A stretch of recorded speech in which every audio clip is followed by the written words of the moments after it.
Kita pun yakin Tuhan beri rezeki. Habis kalau kata bergerak, mana dapat? Cakap dia tu, weh, bahaya. Dengar macam sedap, mula sedap, tapi kan nak tanya, usaha kamu dengan Tuhan berishtirak ke?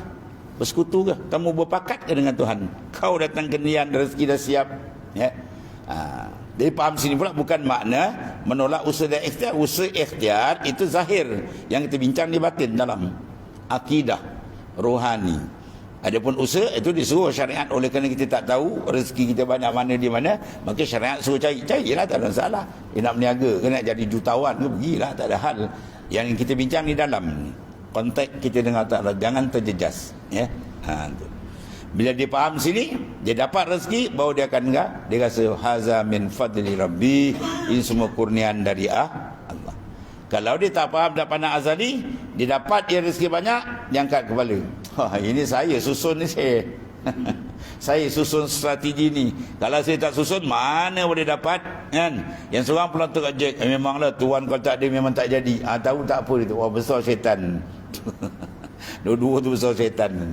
Kau siapa? Kita ni abdun fakirun zalilun. Kita ni hamba yang fakir, yang bergayut dengan rahmat dia, ya. Cuma rezeki itu datang berulang kali kepada anda, bukan baru datang. Baru Allah Ta'ala memberikan rezeki itu kepada anda, bukan sekarang, dah siap dulu lagi. Jadi hina tak hinanya orang yang tidak nampak Ar-Razzaq, sama taraf dia dengan anjing. Anjing yang dipelihara oleh seorang tuan dia. Cina ni toke besar, jadi dia tak sempat nak bagi makan anjing dia. Dia bagilah kuli jaga, dia bagilah kuli tu gaji. Jadi secara zahirnya yang nampak ulu makan ialah kuli. Anjing tak berakal, dia ingat itulah tuan dia, padahal tu kuli ya. Besok tuan dia datang, tuan dia dikejar. Tuan dia kata, hawa punya anjing aku dikejar. Sebab anjing tak kenal. Jadi jangan tarap macam tu. Jadi Tuhan menjadikan rezeki secara asbab usaha. Dia jadikan sebab semua tu. Dia dah set pada azali, ya.